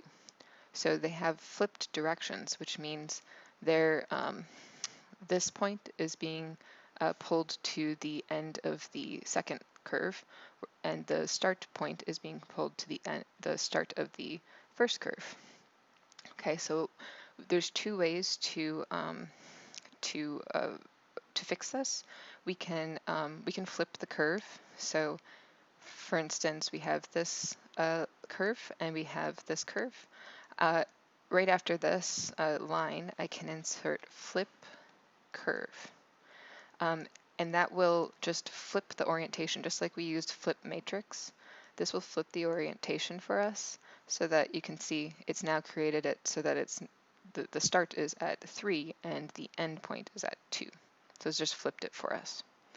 Okay, so we can do it that way. Or we can go back and we can look at this. Then we have to work with the other diagonals. We can just flip the inputs, right? So the start point should now be what the end point is. So I can put input C into my start and input B into my end, and that will also fix the problem. Okay. But the whole goal was to get some sort of grid, a created grid, so that we have lines to cut our plane with. Okay. Hope that made sense. Okay. So now that I have both of these, I think I should probably organize a little bit. Yeah. So I'm going to pull these over, and I'm going to give this a scribble. Pull this guy over too, because he's special. He's actually probably the most special because he's the one that we can interact with in Rhino space. So I'm going to give him a different color and just a title that says like Rhino ref or something like that, like Rhino reference. Okay. And then here we're going to give this a scribble and call this grid maker or something like that, because that's essentially what we're doing. We're using bounding box to make ourselves a nice grid to control. And it might be smart to group these, Control G, together and pull them out of the box in some way so that they are unique because they are controls, and then give them their own name and control these sliders too so that we know which direction they're going. Okay, so I'm just going to say grid controls, maybe grid division, better. Okay, and then I will select all these things and bring them together. I guess you could be in or out, doesn't matter. I'm always working so closely. Okay.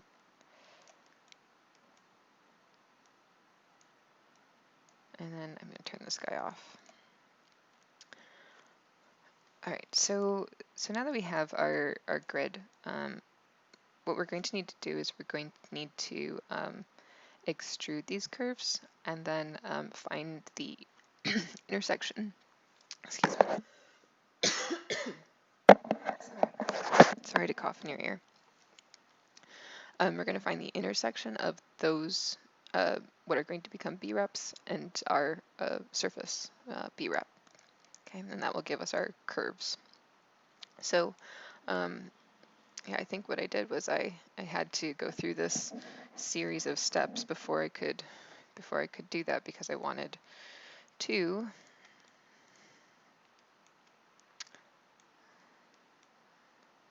right this length. Yep, I did that. Series is here, and then because there's a series of lines, I did that, and then I extruded them. Right. So let's just see what we do if we do extrude.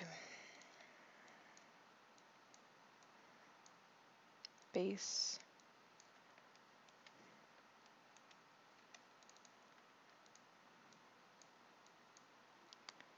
Okay. I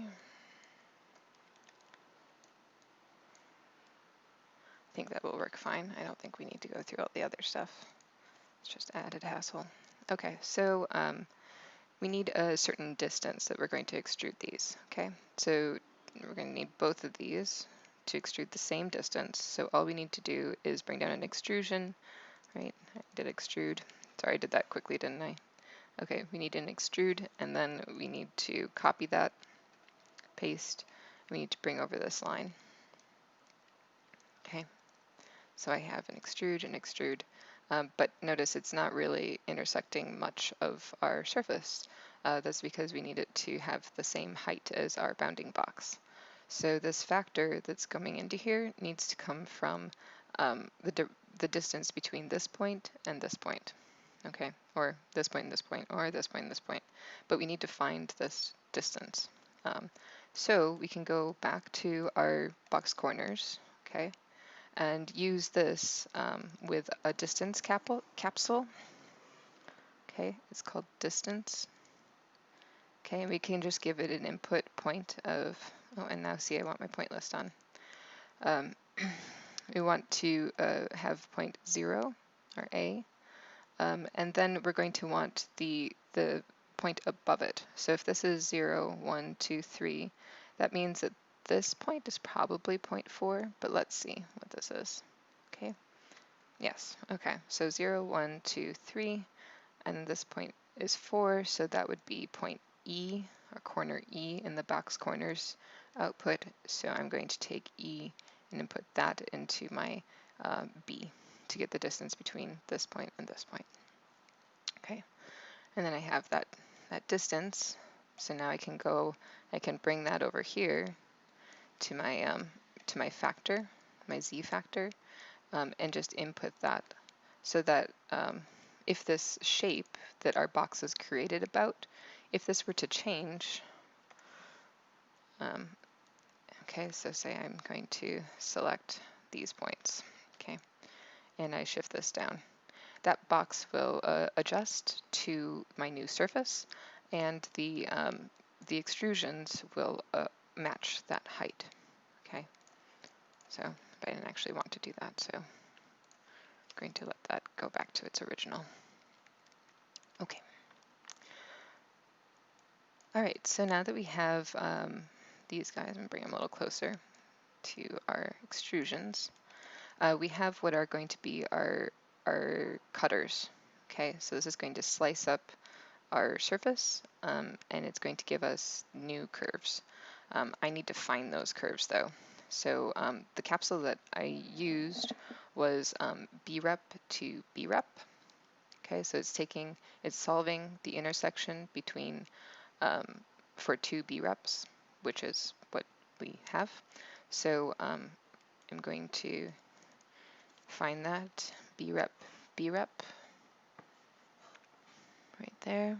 Okay, solve the intersection for two breps. Okay, and the two breps are going to be actually not these two, right? Because those are our cutters. We're going to need the surface brep as one of these inputs. So I can go to the beginning of my script, and I can pull this wire over, or I can create a geometry capsule. Pull down one of these, geometry containers, relabel it base surface, and then just bring this over so that I have a visual understanding of what I'm working with for my breps. Okay. So I think it mattered which order. Yeah, I had to put this in the B. So I had my cutting surface here. So I had to take my extrusion here, and I had to hold shift and input both of them into my first brep, and then the base surface brep is what is being cut. Okay, so cutters and what is being cut. Okay, and I'm going to turn off this wire display too, so it's hidden. Okay. All right, so now I can see I have I have my curves that have been created from my cutting grid. Okay, and this can be adjusted, right? We have our grid division controls over here that I can change the waffle frequency, right? I can change how it divides it. Again, remember, be careful on how much you're dividing. If you're dividing it too frequently, it might be a little slow to work with. But that's one of your parametric things. Okay. And then, oh, yeah, Question.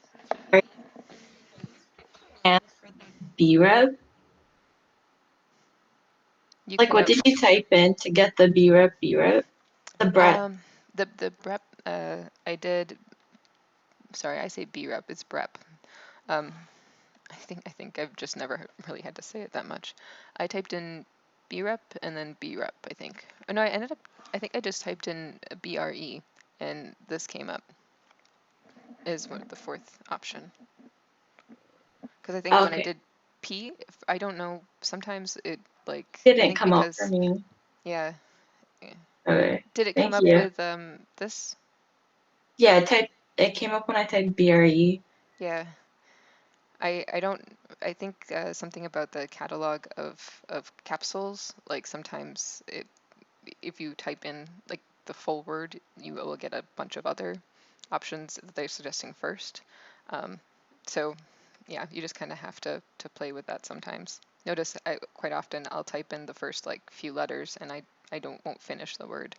And it's just because all you're doing is you're creating a search. And unlike Google where well, no, Google's pretty good about it too. Even if you misspell, they get it. But I quite often have to type in, all of the keywords, and this one you just can do a few letters. It's nice. What did you plug in the brep to? The base surface. Did you make another capsule for that? This guy, the base surf, Yeah. so he's coming from my geometry container that's way at the beginning of my script. So what I did was I pulled down a geometry container to just hold that geometry. It's right here under the parameters too. But these are all the containers that don't do anything, right? They're not a capsule. They don't have inputs and outputs really. What they do is they accept only a kind of static input and output a static geometry as well. So it doesn't change anything, this is always going to be this original geometry now. So then I just called it base surf, and I pulled this over to where I wanted it in my script, so that otherwise I have a magic wire coming from here and I have to go to the back of the script and check what that is, where that's coming from.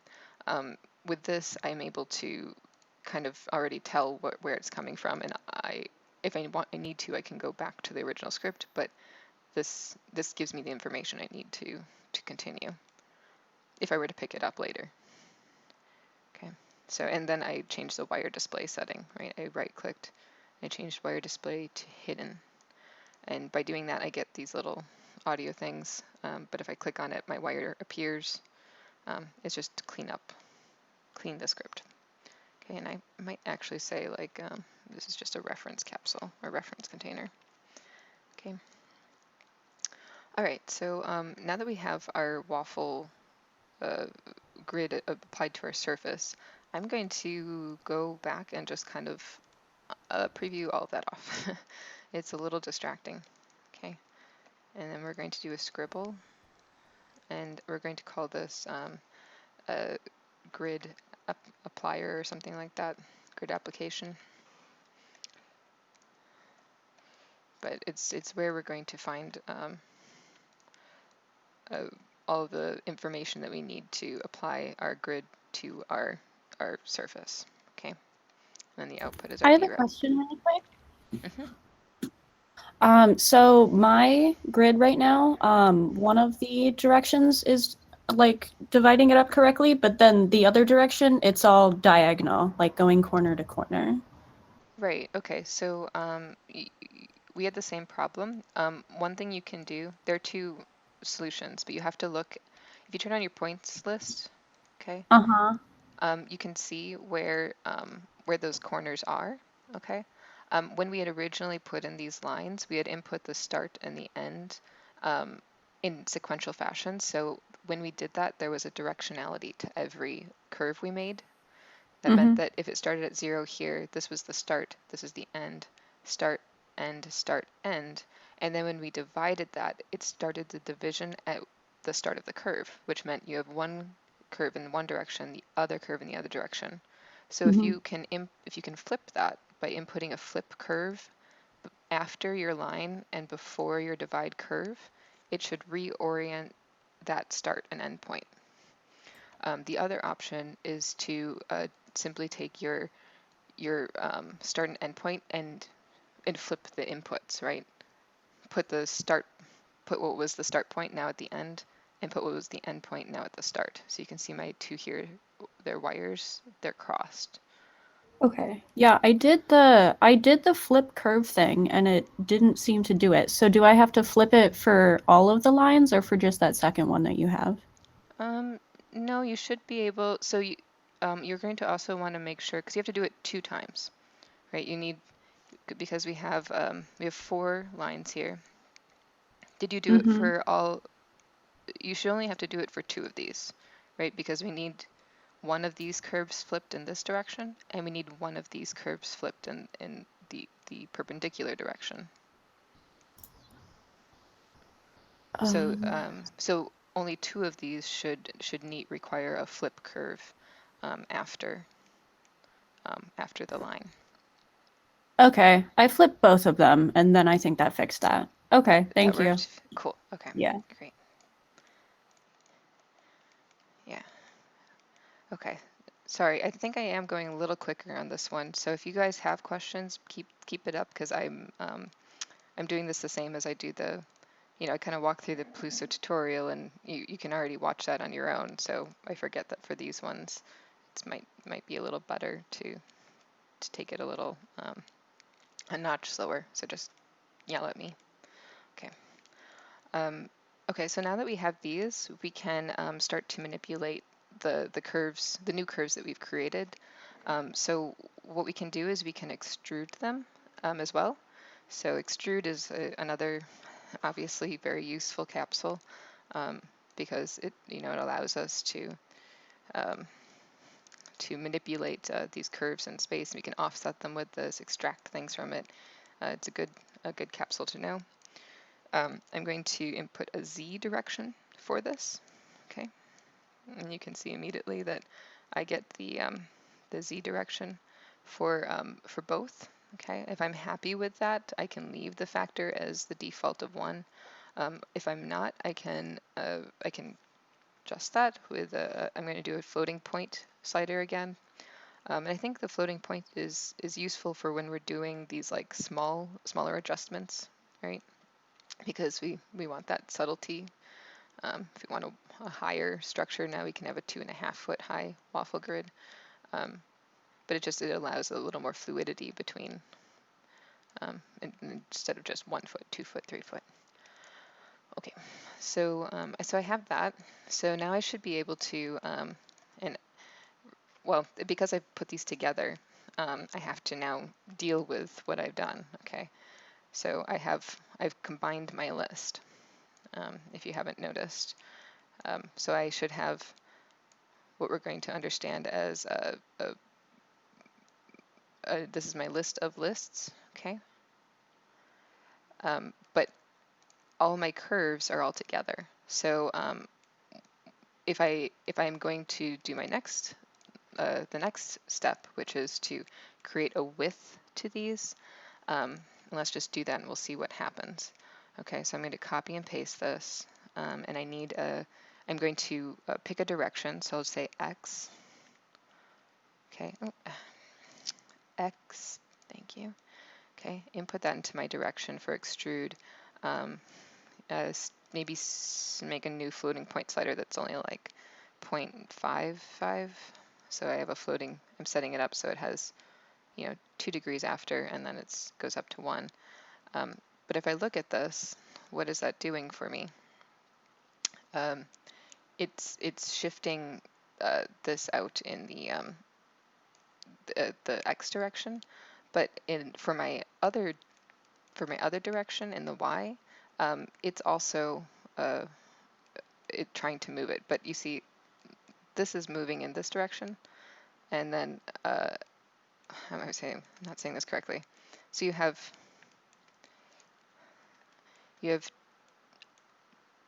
two directions. Are we creating the offset of it? We're creating the offset of it, yeah. Yeah, we're creating the offset of it. So, but what I'm trying to get at is that we've combined our list. I don't think I'm explaining it very well, but we've combined our list of so that if we want to offset it in a particular direction, one of these grids aren't going to offset correctly, right? One is going to try to move in the direction it's already parallel to, so we're not going to get any thickness to the geometry. So one way of dealing with this is to just go back and to copy this. We separate the lists prior to any of this extrusion stuff, and so that means we would take these two extrudes and just input them singularly into each of these capsules so that they create separate lists. Okay. So you have this guy, we have this guy. Okay. So you see how that is now one capsule that's containing one list of curves, which are all in the x direction, whereas the other one is creating another list of curves that are all in the y direction. In doing that, then if I want to deal with them, if I want to extrude them or offset them in a particular direction, they're already separate. So, just so you understand what's happening with if you are inputting multiple geometries into a single capsule like I just did, what you're going to end up with is a list that you now have to manipulate. Okay, and the list is really, this is the tree that you're going to have to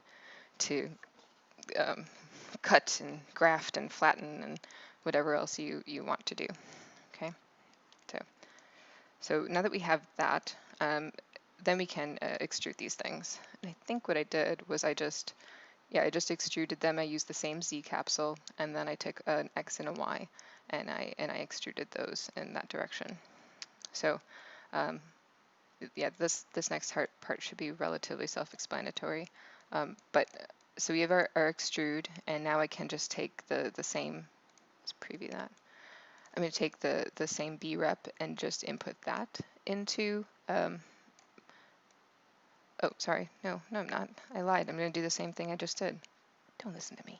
Okay, so extrude, copy, paste, because I also need another one of these to keep my list separate. And so I'm going to take my B rep, input that into the base, but keep it so that I have the same Z value for each of them, because I do want that. I want my waffle grid to be the same height. It's just I need different controls for the offset in either direction, or the extrusion in either direction.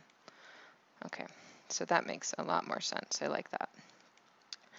Okay, so now that we have our height set up, now we can go forth and start to do this, the side extrusions. So we have our one extrusion here that's working in the X direction, but we also need the Y direction. So I'm going to copy, paste, and give this a Y vector. Okay.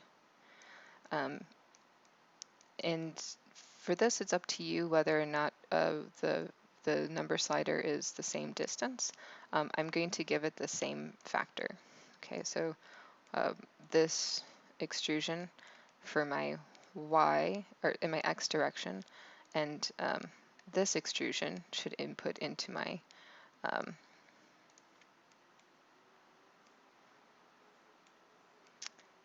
there we go, into my my second grid, my X grid, right? So the lines here that are in the X direction need to move in the Y direction, right? And then the other set, if you click on that, you're going to want to move the Y, the ones parallel to the Y axis, in the X direction. Okay, so that extrusion needs to get that base. Okay, so you should end up with two different members, I guess. These are now actual members, okay, that are in the, that have some sort of thickness, okay? Yep.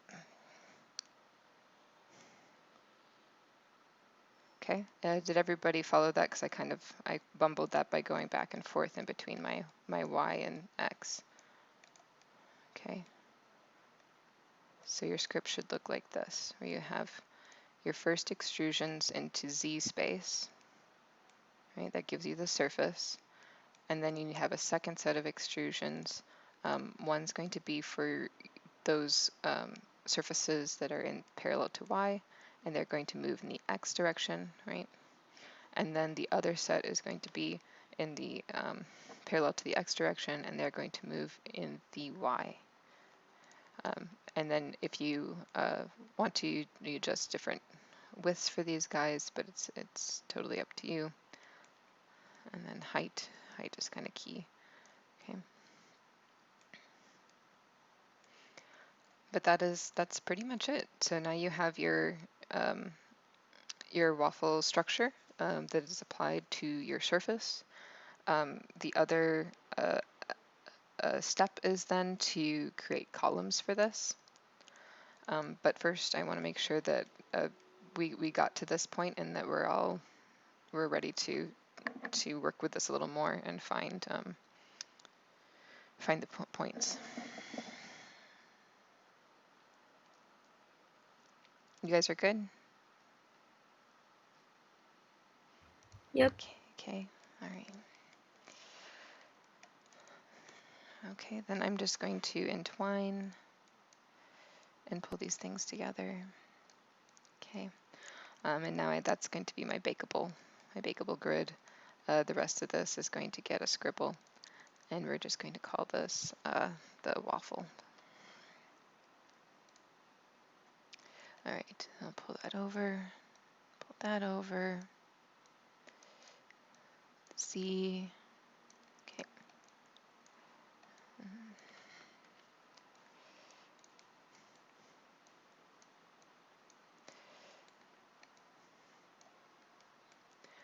Yeah, I think I'm always, when I organize, I make things like overly wiry.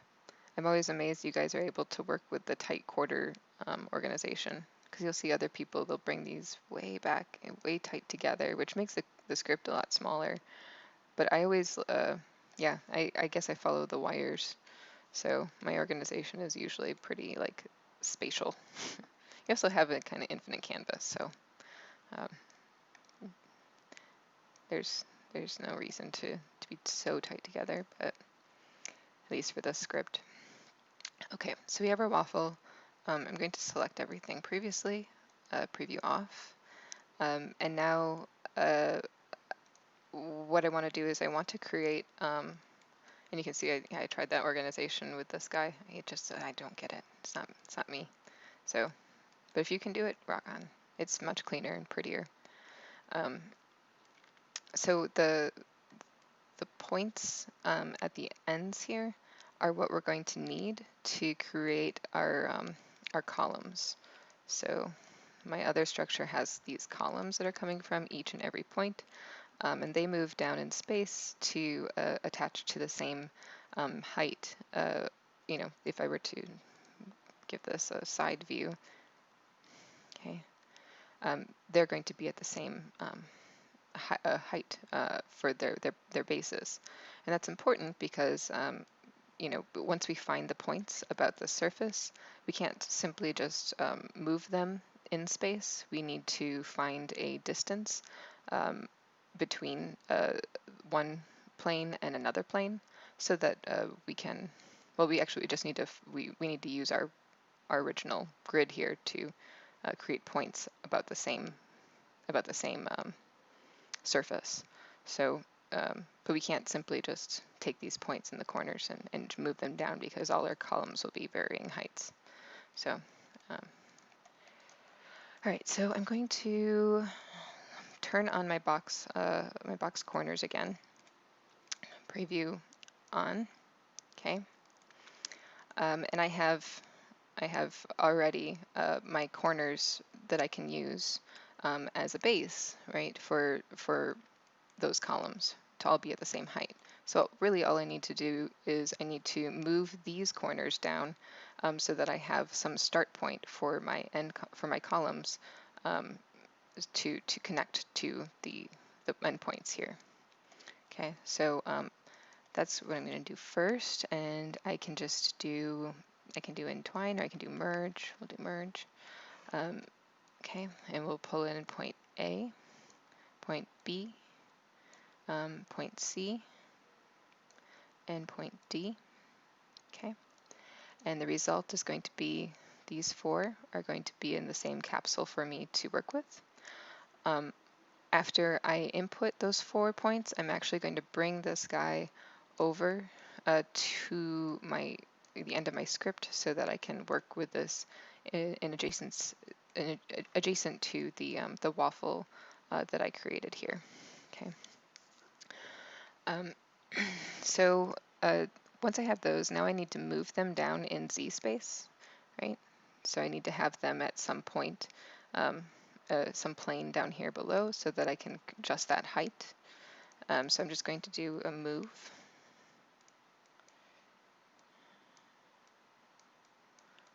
Z. Z. Okay. And then I need to give it some factor for height. So I'm just going to give 12. And notice everything moves up. So my waffle is now inverted. So this actually needs a negative in order to move it down in space. So I'm going to input that into my factor and input 12 into my negative value so that they work in below my waffle roof. Okay, and I can bring that down as far as I want. I'm going to say probably a good max again is 25. Okay. And there we go. There's that is the column length. Okay, and that's column length based on the point box, right? So the box corners. That means that this is the column length starting from that plane, but my surface is actually going to have this that distance plus whatever surface my corners, or whatever height my surface corner is at. Okay. All right. So now that I have that, now I need to find the points of my surface. There's a couple of ways to do that. One is I could just take my original surface and deconstruct it. Okay, and that will give me, and since that's what my reference geometry is anyways, that will give me the endpoints of my waffle grid. Okay, and then I have a vertices list. So I can do a list item again to control the connection, right? Because I need to connect point 0 to point 0. I think I have to actually see that they're indeed going to align. So I have to bring a panel and make sure that my points here are in the same order as the points that I've moved. They might not be.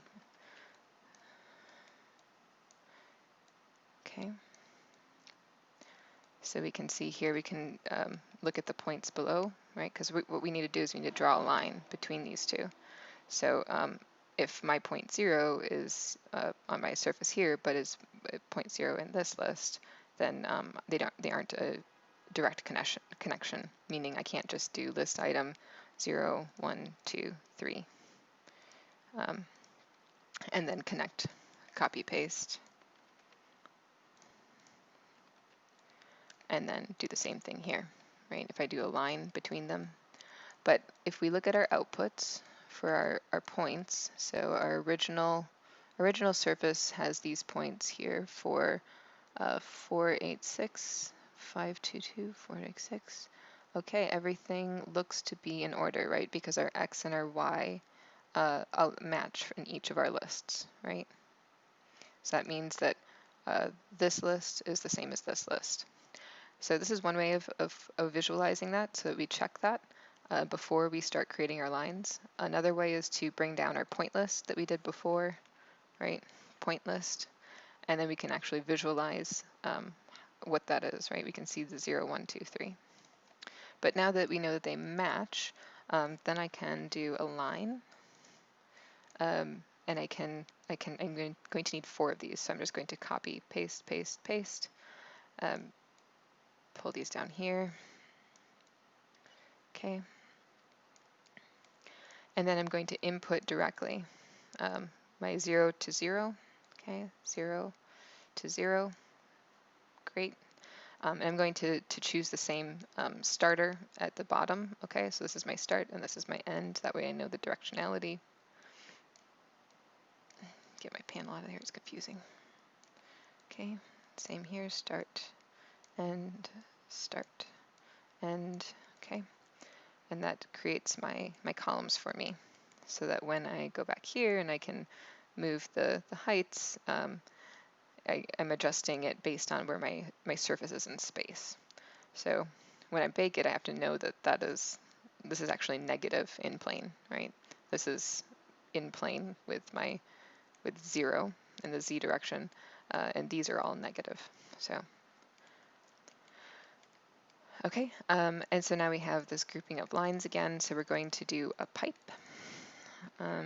You can also do the polygon, but I'm going to do pipe. And these ones I am going to hold my shift and just input multiple wires into the same input. I'm also going to select these and use that trick I learned before, which was the cluster, and that way they're all together. And the wires are still a little wacky, but at least I know that they're all together, and it's nice to have them in one capsule. Okay. So I have my line. I need my radius. Radius is going to be probably, I would say 1.5, maybe, not even, 0.25. I think that's even still a little fat. Yeah, we actually want something probably, I'm going to delete that and do 0.55. He's a little too much. Okay. So then I do that and I get my 0.55 radius, which is about, 6 inches. So that means my diameter is 1 foot. And then I look at my column size and that looks about right. 1 to 50 is our rule of thumb. So that's 20 feet, 1, we're fine. Okay, so now that I have that, I can go about mirroring this, okay? But first I'm going to organize, right? Always go back and organize. So scribble, this was our columns.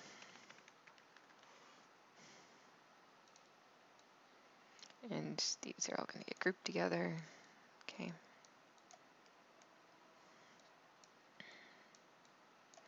Actually, it should probably be included.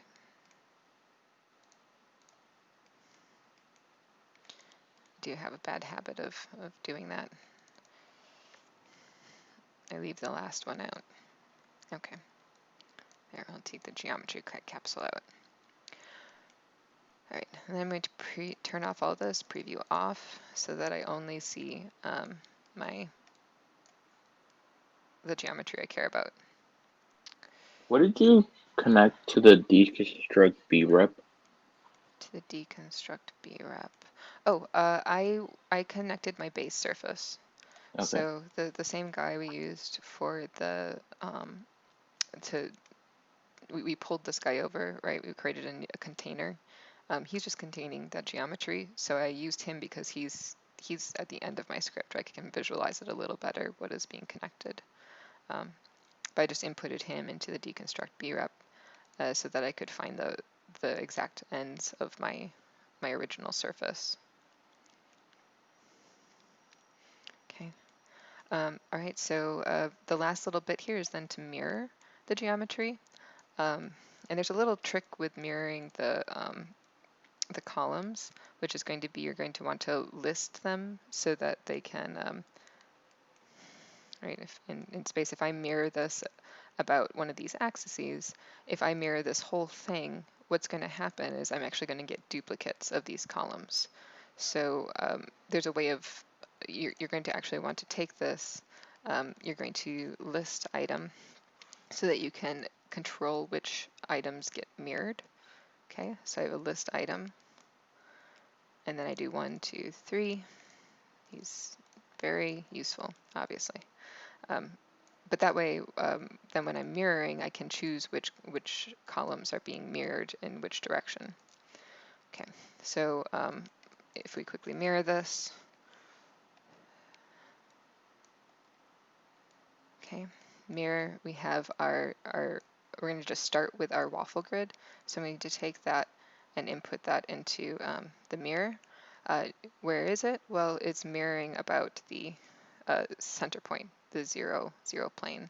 So what we need to do is we need to give this mirror a plane to mirror about. So one of these lines will work, actually.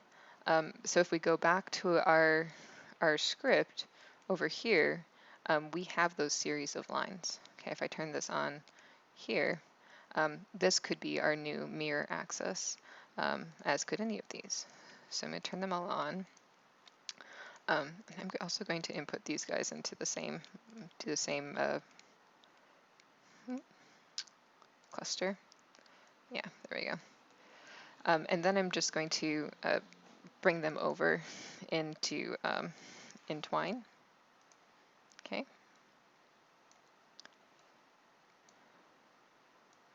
So this is kind of a little annoying because we're going to have to bring them all into one list, but it's just so we can bring them over in mass. Okay. Bring them over in mass over here. Okay. And this is going to be our mirror planes that we can play with. But now that they're all together, I actually need them all apart, so we could do list item. I think we can also do explode list, explode tree. Yeah. Oh, no, not much explode. Explode tree.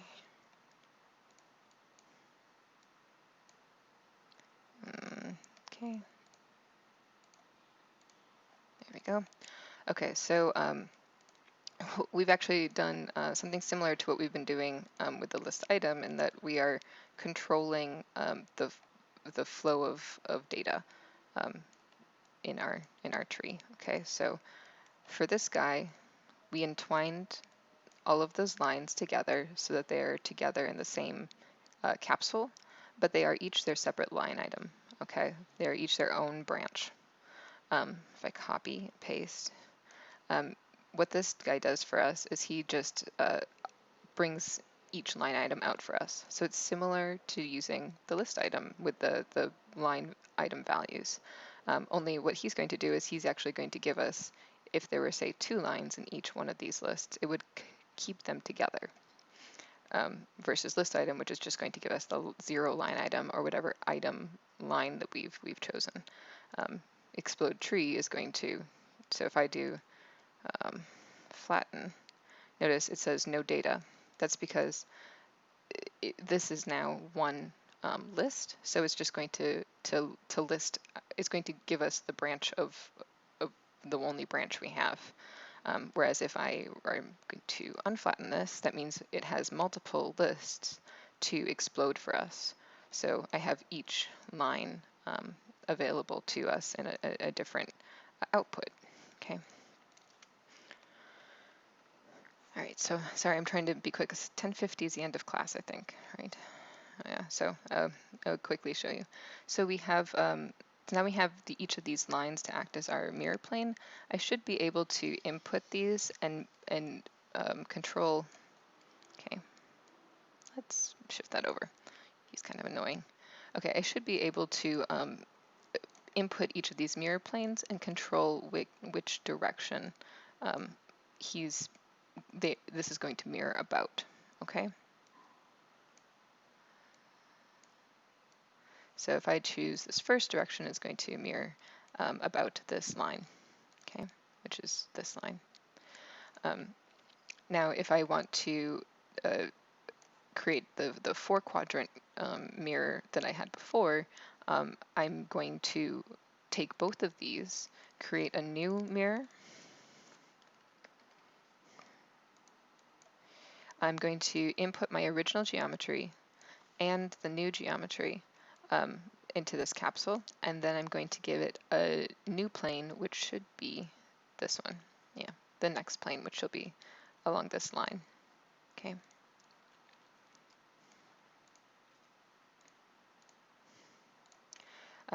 But notice they're all in separate capsules. So again, what we'd want to do is we'd want to create a new entwine to insert them into. So we have this guy, this guy, this guy. That way we can bake them all together. Okay, and that's going to be our roof structure. If we look in perspective, you can see what that's done. Okay, but now we have to deal with the columns that we've created, because we want to mirror these two, but we don't want to mirror these two. So that should be, let's see, we have, this is the problem with list item because you can't select each, but this should be,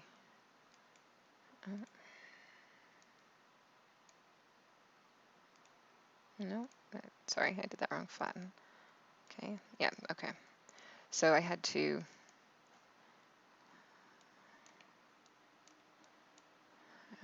oh, I didn't realize I'd done that. Okay, all right, so yeah, I had to take a look at my columns. My column list, you can see, is all separate lists, but list item isn't going to work for that. Data tree would actually, this would work using this list of lists, but list item is only going to work if there are multiple items in the list.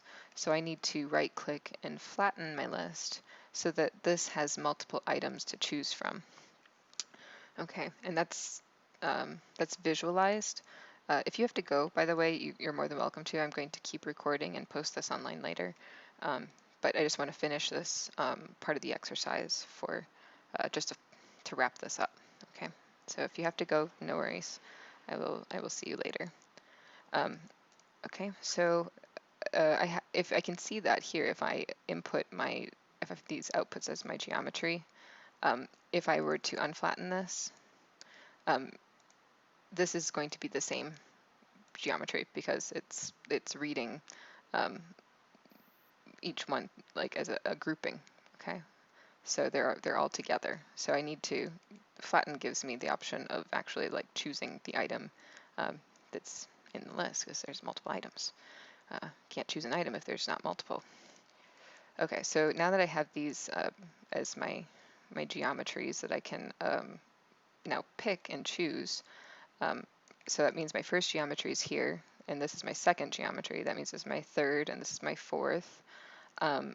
Because that was our 0, 1, 2, 3. It matches our point grid, the point list that we had. The ones that we want to mirror, if we're mirroring about this axis, are going to be point 1 here and point 2. Okay, so we actually don't need these just to visualize. So I can pull my point 1 into my first mirror. Okay, hold shift, and I can pull in point 2, hold shift. So I have multiple geometries going into my same mirror capsule that is mirroring about this plane. And I noticed when I did that, it mirrored them here, but this following capsule also took that information because this is accepting output from here, and it mirrored that geometry as well. Okay, so now what I need to do is I need to find, there we go, now you can see it's mirrored that geometry as well. Now what I need to do is I need to find these two to mirror. So this is point 0 and 1, and I need to mirror them about this next plane. So this is 0, 1, okay, and then it should mirror, yeah, okay. All right, and then I need my original legs. So that would be this guy. Okay, pull in my original columns, and now everything should be in the same capsule for baking. Again, if you want to bake on separate layers, you're going to want to reorganize this a little different. This is just a quick way of showing you how to walk through the array, right? It's just by using a bunch of mirror capsules to create an array in both directions. Okay. I just had a quick question. Yeah. So where the geometry, the panel, and the list item at the bottom, what's the geometry coming from? The geometry is our columns. Okay. And you know what? That is a good point. I should label these guys that are coming out. That is good practice, is to label them. Okay, cool. Yeah. Thank you. Yeah, no worries. That's my bad. Okay. All right. So you can go back, of course, and organize everything, but to have it less chaotic, this is kind of nuts, especially like what is happening. But I think that's going to help a few of you as you work through your waffle grid for next week's assignment. If you do a waffle grid on, say, your tall tower or something, or diagrid or whatever you do. Okay, so that is class. I will save this and I will put that up online. If you have questions, let me know. Okay, lots of people pieced out. It's cool. If you have questions right now, hang out. I can be here for until like 11:30, 11:40. Yeah, but I'll just continue moving on with my organization to make it prettier for you guys. But I will stop recording.